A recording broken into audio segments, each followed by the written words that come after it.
जो लोग इस वीडियो को देखने के बाद में चैनल को सब्सक्राइब नहीं करते वो 3 दिन में गायब हो जाते हैं। तो दोस्तों एक बार मैं फिर से हाजिर हूँ आपके लिए एक नई वीडियो लेकर। तो दोस्तों आज की हमारी इस मूवी का नाम है हैलोवीन पुसी ट्रैप किल किल। तो मूवी की शुरुआत होती है 31 अक्टूबर 2004 में, जहां पर पाकिस्तान के इस्लामाबाद में अमेरिकन आर्मी और टेररिस्ट के बीच में गोलीबारी चल रही थी और अमेरिकन आर्मी ने बहुत सारे टेररिस्ट को मार डाला था। लेकिन इतने सारे टेररिस्ट के ऊपर काबू पाना बहुत मुश्किल था और उनकी आर्मी बहुत कम बची हुई थी, लेकिन फिर भी वे लड़ते रहे। लेकिन एक टाइम ऐसा आया कि टेररिस्ट ने उन्हें पकड़ लिया और अपने कैंप में लेकर चले गए। अमेरिकन आर्मी भी उन टेररिस्ट के सामने झुकने वाली नहीं थी और इसीलिए टेररिस्ट का लीडर एक अमेरिकन आर्मी का सर काटकर उसके शरीर से अलग कर देता है और एक के सर पर गोली मार देता है और एक आर्मी वाले के फेस की पूरी चमड़ी चाकू से काट कर निकाल ली जाती है। सीन यहीं पर कट होता है। फिर हमें अमेरिका में हैलोवीन पार्टी दिखाई जाती है, जहां पर बहुत से लोग अपनी मर्जी से डिफरेंट ड्रेसेस पहनकर अपने दोस्तों के साथ में हैलोवीन पार्टी को एंजॉय कर रहे थे। वहां पर एक लड़कियों का म्यूजिक बैंड भी था जो कि हैलोवीन पार्टी में गाना गाने जा रहे थे और उनके बैंड का नाम था किल पुसी किल। उनका सॉन्ग खत्म होने के बाद में डीजे स्पीड और मिस्टी गाड़ी में बैठकर नशा करने लगे थे और एम्बर और कैट एक दूसरे को किस करने लगे थे क्योंकि वे दोनों लेस्बियन थी। और नशे करते करते मिस्टी और स्पीड कपड़े खोलकर मेकआउट करने लगे थे। वे दोनों इंटीमेट होने ही वाले थे कि तभी एक व्हील चेयर में बैठकर वहाँ पर एक आदमी आता है और गाड़ी के पास आकर चिल्लाने लगता है। स्पीड बाहर आता है और वो आदमी मिस्टी को अकेला छोड़ देने को कहता है। फिर स्पीड इस बात से गुस्सा होकर उस आदमी को मारता है और मिस्टी गाड़ी से बाहर आकर स्पीड को गालियां देती है क्योंकि वो एक अपाहिज को मार रहा था। और उसी टाइम सारी लड़कियां और रोजर वहाँ पर आ गए थे और सभी स्पीड को ही गलत बोलते हैं। तो स्पीड वहाँ से गुस्सा होकर थोड़ी दूर आगे पीटर नाम के एक लड़के के पास जाता है और वो आदमी भी उसी तरफ जाता है। सभी लड़कियों को वो आदमी बहुत अजीब लग रहा था और उसके फेस पर बहुत सारी बैंडेजेस बंधी हुई थी और वो खून से सनी हुई थी। स्पीड पीटर के साथ कहीं पर चला गया था तो उनके बैंड का रात का शो कैंसिल हो गया था। तो रोजर, एम्बर, कैट, नटालिया, मिस्टी ब्रिगेड को लेकर कहीं पे घूमने निकल गए थे।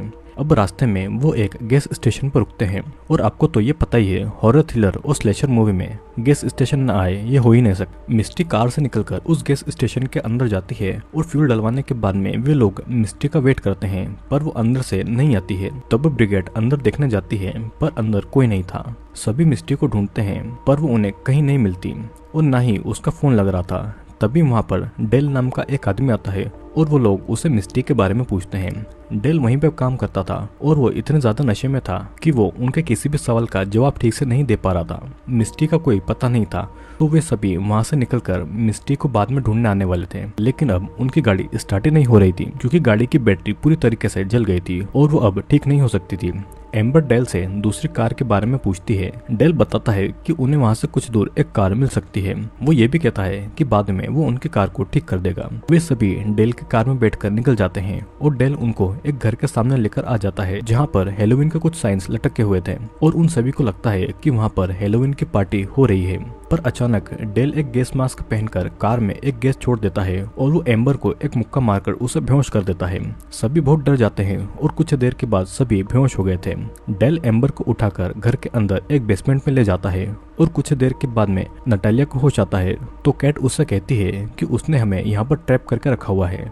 नटालिया सभी को एक एक करके होश में लाती है और किसी को कुछ समझ नहीं आ रहा था और सभी एक दूसरे से ही झगड़ा करने लग गए थे।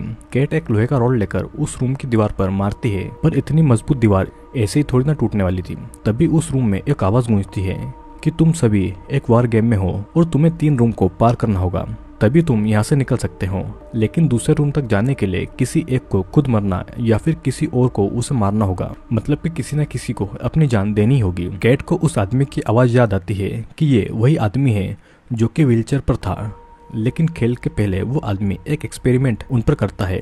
उसके बटन दबाते ही एक गैस उस रूम में लीक होती है जिसे सूंघकर सभी के दिमाग पर ऐसा असर होता है कि सभी अपने सबसे बड़े डर को अपने सामने देखने लगते हैं। अपने डर को सामने देखकर वे सभी वहाँ से भागते हैं और चिल्लाते हैं और उस गैस ने उनके दिमाग पर काबू कर लिया था। कुछ देर के बाद में वो आदमी गैस बंद कर देता है। फिर उन लोगों को एक गन ढूंढने को कहता है जिससे कि उस गन से एक पर्सन को मारकर दूसरे रूम में जा सकते हैं। कैट और ब्रिगेड गन को ढूंढने लगते हैं और बाकी सभी उनको उस आदमी के कहे अनुसार करने के लिए मना कर रहे थे। ब्रिगेड को वो गन मिल गई थी और तभी वहाँ से एक डोर से मिस्टी उनके पास आती है उसके फेस की एक साइड की चमड़ी बिल्कुल चिरी हुई थी और वे लोग मिस्टी को संभालते हैं। वो उसे उसके फेस के बारे में कुछ नहीं बोलते हैं।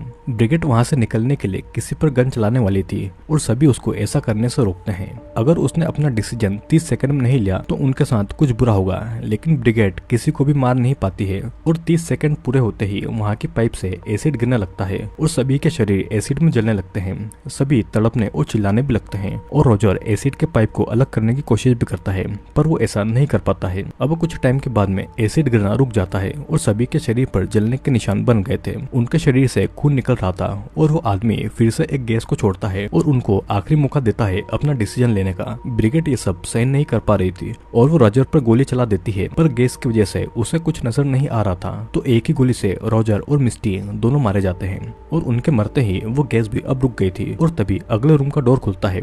सभी को उनकी मौत पर बुरा लग रहा था, लेकिन उन्हें खुद भी बचना था और वे सभी दूसरे रूम में चले जाते हैं। अब इस तरफ हम देख पाते हैं कि उस आदमी की वाइफ बर्था और उसकी बेटी डोरोथी थी। उन्हें इस खेल के बारे में पता था और वे भी उसी की तरह साइको थे। डोरोथी का फेस भी नॉर्मल बच्चों की तरह नहीं था और वो बहुत अजीब तरह दिख रही थी। तभी उसके घर के बाहर बच्चे ट्रीट लेने आए थे और बर्था बाहर जाकर उन बच्चों को एक कैंडी देती है। वे बच्चे थोड़ा नाराज होते हैं, पर उनकी मॉम उन्हें थैंक यू कहने को कहते हैं। फिर वे वहाँ से जा ही रहे थे कि तभी बर्था उन पर एक बॉम्ब मारकर उन्हें मार डालती है। दूसरी तरफ स्पीड अपने दोस्त पीटर और उसके भाई बिली के साथ पार्टी कर रहा था और वे लोग ड्रग्स भी ले रहे थे। वे नशे में पूरी तरह से डूबे हुए थे। इस तरफ उस घर में फिर से कुछ हेलोवीन पार्टी के लोग आते हैं, पर कोई डोर नहीं खोलता है, तो वो जाने ही वाले थे कि तभी वही आदमी आकर इन तीनों को बिना वजह गोली मार देता है और बर्था उन लाशों को वहां से उठाकर ठिकाने लगा देती है। अब पार्टी से निकलकर जब पीटर, बिली और स्पीड जा रहे थे तो स्पीड को उसी गैस स्टेशन पर रॉजर की कार दिखाई देती है। स्पीड कार से उतरकर डेल से उस गाड़ी के लोगों के बारे में पूछता है और डेल उसी घर का रास्ता उसे दिखा देता है। डेल की बातें भी स्पीड को अजीब लग रही थी और वो कार में बैठकर उन्हें ढूंढने के लिए निकल जाता है। अब यहाँ पर लड़कियां दूसरे रूम में चली जाती है और वहाँ पर एम्बर अपने शरीर को आईने में देखकर डर जाती है और तभी पिछले रूम का डोर भी अब बंद हो गया था। स्पीड कार से निकलकर उस घर के अंदर जाता है और वो उसी रूम में जा पहुंचता है जहां पर वे सभी लड़कियां थी। उसे वहां पर रॉजर और मिस्टी की लाश दिखाई देती है और वो समझ नहीं पाता है कि वो लोग यहाँ पर कैसे मारे गए और यहाँ पर वो क्या कर रहे थे। पीटर और बिली वहाँ पर आते हैं और बिली बहुत नशे में था।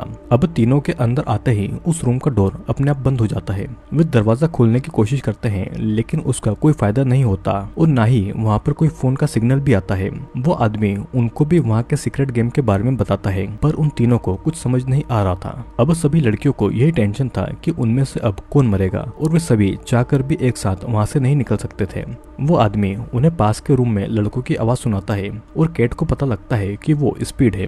वो आदमी उन लड़कियों को 60 सेकंड में सिलेक्ट करने को बोलता है और कहता है कि या तो उनमें से कोई एक मरे या तो लड़के के रूम के गैस की वजह से वे सभी लड़के मारे जाए, जिसके बाद में टाइम स्टार्ट हो जाता है। ब्रिगेड उन लड़कों को मार दिए जाने को बोलती है ताकि वे सभी कुछ टाइम बचे रहें। एम्बर और नटालिया भी कोई भी डिसीजन नहीं ले पा रही थी और कैट ब्रिगेड से कहती है कि वो उसे मार दे क्योंकि वो इन सभी चीजों से परेशान हो गई थी, लेकिन ब्रिगेड से ऐसा नहीं होता है।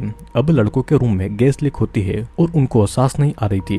वे लोग तड़पने लगते हैं और इधर लड़कियों के बीच में गन को लेकर झगड़ा हो रहा था और गलती से गन कैट के हाथ में आ जाती है और कैट ब्रिगेड पर गोली चला देती है। अब ब्रिगेड के मरते ही लड़कों के रूम का गैस बंद हो जाता है। लड़कियों का तीसरा रूम खुल जाता है और वहाँ पर चली जाती है। लड़कों को जब होश आता है तो उनकी स्किन पूरी लाल हो चुकी थी और मुंह से झाग निकल रहा था। सभी अपने आप को संभालते हैं और इधर लड़कियों को दूसरे रूम में एक गन मिलती है। नटालिया वो गन उठाने वाली थी, पर कैट उसे अपनी गन दिखाकर रोक लेती है। नटालिया कैट पर ही शक करने लगती है क्योंकि सबसे पहले होश में कैट ही आई थी और उसको पहले से पता होगा कि ये सब होने वाला है और वो इसीलिए इन सब चीजों के लिए रेडी थी। अब कैट इन जवाब में उन बातों को झुठला देती है और कैट गुस्से में नटालिया पर ही गोली चला देती है, लेकिन उस गन में गोली ही नहीं थी और मौका देखकर नटालिया गन उठाने जाती है, लेकिन कैट और उसके बीच में फिर से झगड़ा हो जाता है और गन उनसे दूर चली जाती है। अब एम्बर उस गन को उठाकर उन लोगों को झगड़ा नहीं करने के लिए कहती है, लेकिन वो नहीं रुकते हैं और एम्बर की गोली नटालिया को लग जाती है और नटालिया वहीं पर मारी जाती है। लेकिन फिर भी वो आदमी उन्हें वहां से नहीं निकलने देता है क्योंकि अब इस गेम में नए प्लेयर्स आ गए थे और वे वही लड़के थे। दूसरे रूम में स्पीड गुस्से में एक मशीन को तोड़ने लगता है और तभी उस रूम में डेल आ जाता है। डेल के हाथ में एक गन था और डेल स्पीड को मारने लगता है। फिर वो बिली को गोली मार देता है और पीटर अपने भाई को मरता देखकर बहुत होता है। अब डेल पीटर से बातें कर रहा था और मौका देखकर स्पीड उसके पैर में एक कील घुसा देता है और वो उसे मारने लगता है। तब तक पीटर गन उठा लेता है, लेकिन डेल उसे मैनिपुलेट करने लगता है तो पीटर गोली नहीं चलाता है। तभी स्पीड पीटर से गन छीन लेता है और डेल के एक पैर में गोली मार देता है। अब वहाँ पर उस रूम में वो आदमी ये अनाउंसमेंट करता है कि पीटर को मार दो, तब तुम्हें दूसरे रूम में ले जाया जाएगा। पीटर उस आदमी की बात नहीं मानता है और एक कील से डेल की आंखों को निकालने लगता है और उसकी आंख निकालकर वो कैमरा में दिखाकर कहता है कि अगर हमें यहाँ से नहीं निकाला तो उसकी दूसरी आंख भी निकाल देगा। और तब वो आदमी दूसरे रूम का डोर खोल देता है। स्पीड डेल को अपने साथ ले जाने लगता है और दूसरे रूम में उनको ब्रिगेड की डेथ बॉडी दिखाई देती है। अब फिर उस दूसरे रूम का दरवाजा भी खुल जाता है और लड़के और लड़कियां मिल जाती है, लेकिन स्पीड और एम्बर एक दूसरे पर गन ताने हुए थे। अब ये गेम ऐसा हो गया था कि दोस्त अपने दोस्तों पर ही विश्वास नहीं कर सकते थे। डेल लगातार कुछ भी बोले जा रहा था तो स्पीड गन से उसके मुंह पर मारता है और वो उससे वहां से बाहर जाने का रास्ता पूछता है। डेल के कहते ही वो आदमी एक और दरवाजा खोल देता है और वहाँ पे एक गन थी, उस गन से कील निकल रही थी और सभी वहां से भागते हैं। कैट के ऊपर एक कील घुस जाती है और घबराहट में वो पहले वाले रूम में ही आ जाती है। अब इस रूम में वो अकेली थी और डोर फिर से बंद हो जाता है। इधर पीटर भी मारा जाता है और एम्बर और स्पीड आगे के रूम में पहुंच जाते हैं। एम्बर और स्पीड एक मशीन वाले रूम में पहुंच जाते हैं, पर वहां से आगे जाने का डोर पूरी तरीके से लॉक था। वो डोर अब नहीं खुल रहा था और उन्हें ऐसा लग रहा था कि वे अब मर जाएंगे। कैट किसी तरह से अपनी पीठ पर लगी कील निकाल लेती है और वो आदमी वहां पर तेज वॉल्यूम में एक साउंड चला देता है। कैट उन आवाजों को सुनकर तड़पती है और चिल्लाने लगती है और उसके कान और नाक से खून निकलने लगता है। कैट की आवाज एम्बर और पीटर भी सुन पाते हैं, पर वो चाह कर भी उसकी मदद नहीं कर पाते हैं क्योंकि उन्हें ये पता ही नहीं था कि कैट के साथ में क्या हो रहा है। अब स्पीड उस आदमी को ये सब रोकने के लिए कहता है और अचानक उस रूम का डोर खुल जाता है। अब उनको ये डिसाइड करना था कि वो कैट की तरफ उसे बचाने जाएंगे या दूसरे डोर से अपनी जान बचाने के लिए बाहर निकल जाएंगे। स्पीड कैट के पास जाना चाहता था, पर एम्बर उसे समझाती है कि अगर वो बाहर निकलते हैं तो मदद लेकर आ सकते हैं और तब वे दोनों वहाँ से बाहर निकल जाते हैं। अब इस तरफ कैट के रूम में डोर खुलता है, लेकिन वो बाहर नहीं निकल पाती है और वो वहीं पर चिल्लाती रह जाती है। एम्बर और स्पीड चलते चलते एक जगह पर आ जाते हैं और एम्बर वहां पर नजर रखे हुई थी और स्पीड स्विच बोर्ड को देख रहा था। एम्बर को पता ही नहीं लगता है और डेल आकर किलो वाली एक लकड़ी स्पीड के सर पर मार देता है। स्पीड पूरा खून से सन गया था। अब डेल फिर एम्बर को पकड़ के उसके कपड़े फाड़ता है और वो उसका वहीं पर रेप करने लग जाता है, लेकिन एम्बर उसके प्राइवेट पार्ट पर मारकर उसे गिरा देती है और रस्सियों से उसका गला दबाकर उसे बेहोश कर देती है। अब फिर वो आदमी एम्बर को एक लिफ्ट पे उठने को कहता है और एम्बर गन लेकर लिफ्ट पर चढ़ती है, जिसके बाद वो उसी रूम में आ जाती है जहाँ पर वो आदमी था। वो आदमी बताने लगता है कि वो इसी देश की आर्मी में था और दुश्मनों से लड़कर उसने अपने देश को बचाया था। दुश्मनों ने जब उसे पकड़ा तो उसके चेहरे की खाल निकाल दी और तब उसे किसी ने नहीं बचाया। उसकी कभी भी कदर नहीं की और न ही उसे कोई सम्मान दिया गया। ये आदमी वही आर्मी वाला था जिसे हमें मूवी की स्टार्टिंग में दिखाया गया था, जब आतंकवादियों ने उसके चेहरे की खाल खींच ली थी और इसीलिए वो आदमी दिखने में इतना ज्यादा भयानक था। एम्बर का लास्ट टास्क यही था कि वो उसे मारकर यहाँ से चली जाए और एम्बर भी गुस्से में गोली चला देती है, लेकिन असल में वो कैट थी जिसे उस आदमी ने अपने कपड़े पहनाकर बिठाकर रखा हुआ था। अब कैट भी मर जाती है और कैट के शरीर पर बॉम्ब का टाइमर चल रहा था। तब एम्बर उस घर से निकलकर बाहर आ जाती है और वो भागती है, लेकिन वो जल्दी ही एक गड्ढे में गिर जाती है और असल में वहाँ पर कोई बॉम्ब था ही नहीं। तभी वहाँ पर बर्था उसी आदमी को लेकर आती है जिसका नाम लुइस था और बर्था जब उस गड्ढे में देखती है तो वहाँ पर ट्रैप था जिसमें एम्बर गिरकर मारी गई थी और गड्ढे के अंदर लकड़ी उसके शरीर के आर पार हो गई थी और इसी के साथ में सभी साथी मारे गए थे। सीन यहीं पर कट होता है और हम देखते हैं कि बर्था और लुइस अगले साल हेलोवीन में फिर से अपना खेल शुरू करेंगे और हम देखते हैं कि डेल भी मरा नहीं था बल्कि जिंदा था। और इसी के साथ में ये मूवी यहीं पर खत्म हो जाती है। दोस्तों वैसे तो इस मूवी में सारी चीजें क्लियर है। लुइस नाम का एक आर्मी पर्सन था जो कि टेररिस्ट से लड़ते वक्त घायल हो गया था, लेकिन कभी भी उसे देश की गवर्नमेंट ने न सम्मान न ही उसकी कभी कदर की और इसीलिए वो अपना बदला लोगों से ले रहा था, जिसमें उसकी बीवी और डेल भी इन्वॉल्व था। तो आई होप दोस्तों आपको ये वीडियो अच्छा लगा होगा। वीडियो अगर अच्छा लगा हो तो लाइक, कमेंट और सब्सक्राइब जरूर कर लेना, क्योंकि मैं जल्दी ही ऐसे इंटरेस्टिंग वीडियोस लेकर आने वाला हूँ।